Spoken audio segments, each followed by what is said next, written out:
அதாவது சி.வி. சண்முகம் இப்படி சொன்னதற்கு எங்களுடைய நிலைப்பாட்டை தேர்தல் முடிவு வந்த அன்று மாலையே எங்கள் தலைவர் தளபதி அவர்கள் வீட்டில் படுத்து தூங்காமல் நேரடியாக இதே அறிவாலயத்தில் வந்து திராவிட முன்னேற்றக் கழகம் ஆக்கப்பூர்வமான எதிர்க்கட்சியாக செயல்படும் என்பதை மிக தெளிவுபடுத்தி விட்டார்.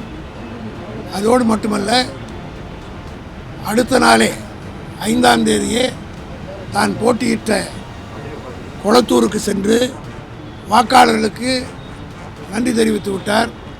அதேபோல் திராவிட முன்னேற்ற கழகத்தினுடைய சட்டமன்ற உறுப்பினர் கூட்டத்தை கூட்டி தலைவர், துணைத் தலைவர், கொறடா ஆகியோரையும் தேர்ந்தெடுத்து ஒரு எதிர்க்கட்சி ஆக்கப்பூர்வமாக செய்ய வேண்டிய கடமைகளை எல்லாம் எங்கள் தலைவர் தளபதி நிறைவேற்றிவிட்டார். திமுகவை பொறுத்தமட்டிலும் இந்த 77 ஆண்டு கால வரலாற்றில் பல வெற்றிகளையும் பார்த்திருக்கிறோம், பல தோல்விகளையும் பார்த்திருக்கிறோம்.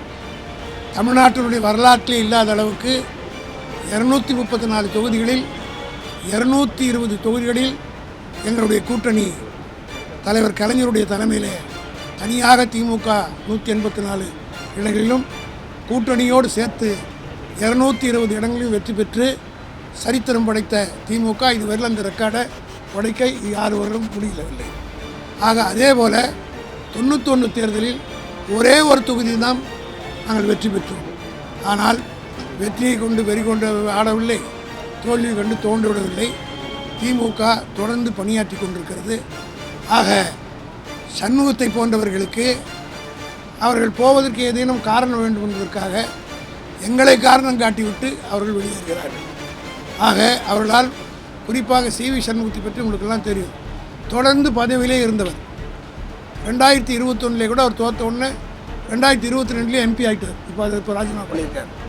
ஆக சில பேருக்கு பதவி அரிப்பு இருக்கும். நீங்கள் அகில இந்திய அளவில் கூட எடுத்துக்கொண்டாலும் பிஜேபியில் இருக்கவங்க காங்கிரஸ் ஆட்சி வந்தால் காங்கிரஸுக்கு போவாங்க.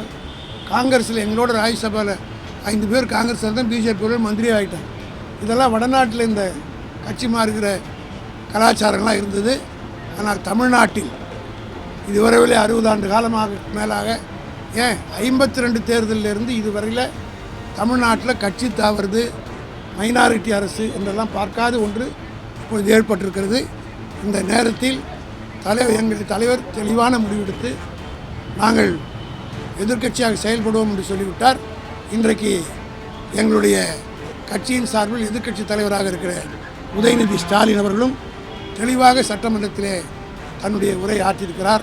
ஆகவே அவர்கள் உடைவதற்கு எங்களை காரணம் காட்டுவது என்பது அவர்கள் திசை திருப்பதற்கு மட்டுமல்ல, ஏதோ ஒரு காரணத்தை தேடிக்கொண்டு அந்த காரணம் போவதற்கு முடிவு எடுத்து விட்டார்.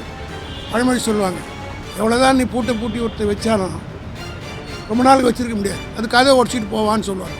அதுபோல் இவர்கள் பூட்டி வைக்கப்பட்டிருக்கிறவர்கள் கதையை உடைத்து கொண்டு போவதற்குரிய காரணங்களை தேடி அடைகிறார்கள். அதற்கும் திமுக எந்த காலத்திலும் இப்படிப்பட்ட ஒரு முடிவை நான் முதல்ல தேர்தல் முடிவு வந்தோடனே சொன்னேன்.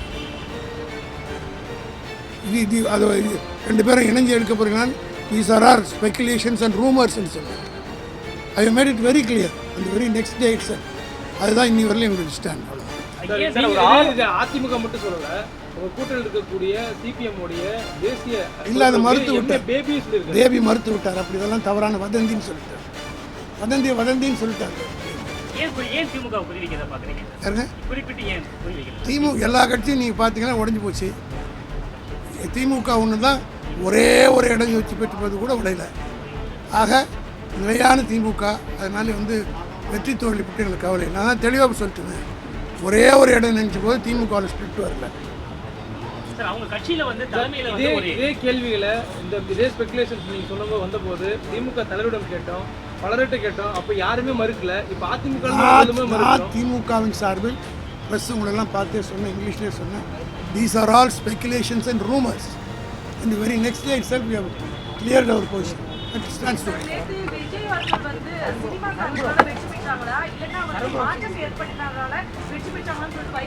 இப்போ அதாவது விஜயை பொறுத்த மட்டிலும் திமுக அதிமுக ரெண்டையும் எதிர்த்து தான் மாற்ற வேண்டும் என்று சொல்லி தான் ஆட்சிக்கு வந்தார்.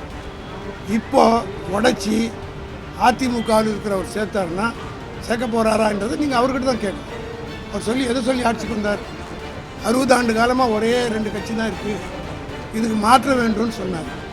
இந்த மாற்றம் வேண்டும்னு சொன்ன விஜய் அவர்கள் இப்போ பிரிஞ்சு போகிறவங்கள சேர்த்துக்க போகிறாரா, மந்திரி பதவி கொடுக்க போகிறாரா என்றது நீங்கள் அவரை கேட்டு தான் தெரிஞ்சு. சார், அதிமுக ஒருவேளை அவங்க சொல்ற போல திமுக அதிமுக சேர்ந்து ஆட்சிக்கு வந்தா கூட அவங்களுக்கு தான் அமைச்சரவை கிடைக்கும். இன்னைக்கும் தாவே கட்டப்பை அமைச்சர் அந்த போஸ்ட்டுக்காக தான் போறாங்க. இதை தெளிவுபடுத்த வேண்டியது விஜய். அதான் நான் சொன்னேன், கட்சி உடைஞ்சு அங்கே போய் ஆதரிக்கிறேன்னு சொல்கிறாங்கல்ல. விஜய் சொன்னது தமிழ்நாட்டிலே மாற்ற வேண்டும், அதை நம்பி தான் ஓட்டு போட்டிருக்கதாகவும் சொல்கிறார். குறிப்பிட்டே சொன்னார் 2 திராவிட கட்சிகளே தொடர்ந்து ஆளணுமா. ஆக 2 திராவிட கட்சிகள் ஒரு கட்சி இப்போ உடைச்சி அவருடைய அமைச்சர்கள் சேர்க்க போகிறாரா இல்லை என்ன முடிவு எடுக்க போகிறா, நீங்கள் அவரை தான்